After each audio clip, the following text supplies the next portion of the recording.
بتبتدي قصة الفيلم مجموعة من الأصدقاء قاعدين مع بعض في بيت مأجرينه بالليل، وصاحبهم باكستون بيقترح عليهم إنهم يلعبوا لعبة اسحب كارت عشوائي، وبيكمل هي لعبة اسمها كروت التاروت. وواحدة منهم اسمها إليز بتقول لهالي اقرا انت الطالع أو المستقبل بتاع الجميع.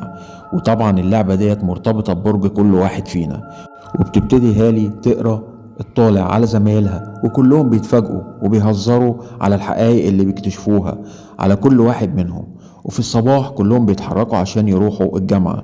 وبالليل هالي بتوصل إليز، وهالي بتسلم على إليز جامد وصديقتها، وهي في الحمام بتسمع صوت بره، وبتطلع بتلاقي سلم الصندرة نازل لوحده مع إنها عايشة لوحدها. وبتطلعه تاني، وفجأة وهي قاعدة في غرفتها بتتكلم في التليفون بتسمع صوت عالي جدا بره، وبتتخض وبتلاقي السلم نازل مرة تانية. فبتطلع على السلم عشان تشوف فيه ايه، ولما بتطلع فوق ما بتلاقيش اي حاجة خالص، لكن بتسمع صوت تاني، بس الصوت ده بيكون تحت. فبتنزل تبص ما بتلاقيش برضو حاجة، لكن بتلاقي فجأة في صوت تاني وفي ضوء قوي على الصندرة. فبتبص فبتلاقي شمع كتير جدا منور، وبتلاقي كارت من اللعبة اللي هم لعبوها، لعبة التاروت. ولما بتنزل الكارت بتلاقي وش مرعب بيصرخ في وشها، فبتسقط من السلم على الأرض، والشبح المرعب بيظهر ايده على السلم من فوق، وبتحاول توصل للتليفون، لكن للأسف الشبح المرعب بيخلص عليها. وهالي بتكون حزينة جدا على صديقتها إليز.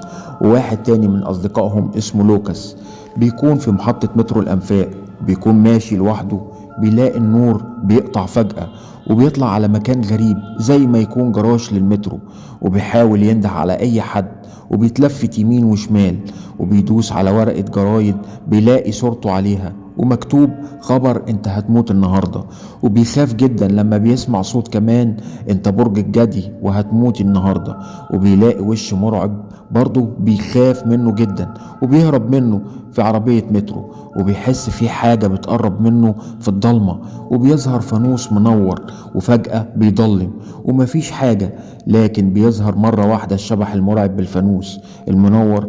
فبيهرب لوكاس منه، لكن للأسف بيدوسوا قطر مترو. والأصدقاء بيكونوا زعلانين جدا على أصدقائهم اللي ماتوا بأحداث غريبة، وكلهم بيكونوا خايفين.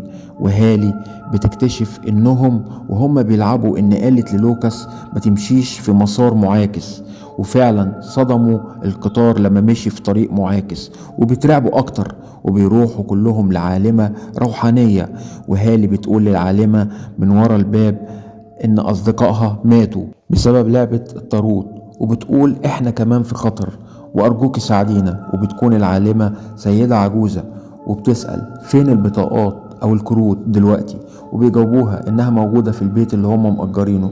فالعالمة بتفهمهم إن زمان كانت الحضارات بتعتمد على الأبراج للتنقل للعالم الغير متوقع، وبتحكي ليهم قصة إن كان في امرأة منجمة توقعت إن زوجة الحاكم وابنه مش هينجوا من الولادة، وأمر الحاكم المنجمة إن هي لازم تغير التنبؤات دي والتوقعات دي، وحاولت، لكن للقدر بلغها بنفس النتيجة.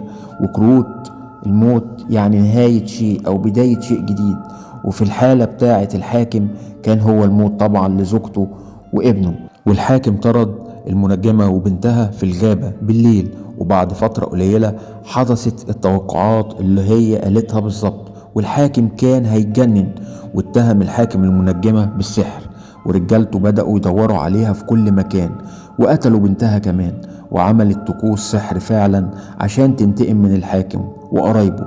وبعدها انتحرت وربطت روحها بالكروت بتاعت لعبة الطاروت. وبعد فترة قليلة مات كمان الحاكم وقرايبه بموتات بشعة جدا. وبكده المنجمة انتقمت منه ولعنت الكروت واتربطت بالأبراج لغاية وقتنا دوت. وبتكمل العالمة إن أي شخص هيقرأ برجه مستخدم هذه الكروت هيواجه الجانب السيء من القدر. وواحد من الأصدقاء بيسأل العالمة يعني كده إحنا ملعونين؟ فبتقوله للأسف أيوة. وهالي بتسأل العالمة الروحانية إزاي نوقف اللعنة ديت، فالعالمة قالت يجب تدمير الكروت.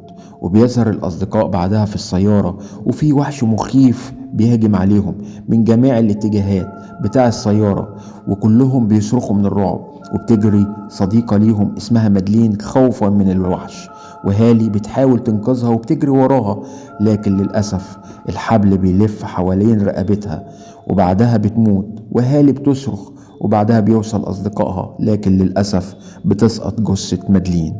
وبعدها صديقهم باكستون بيركب الأسانسير، والأسانسير بيعطل بيه وبيسمع أصوات مخيفة برضه زي اللي حصلت لزمايله، والنور بيرعش وبينزل له كائن مرعب وبيخاف جدا وبيهجم عليه، لكن هو بيغمض عينيه.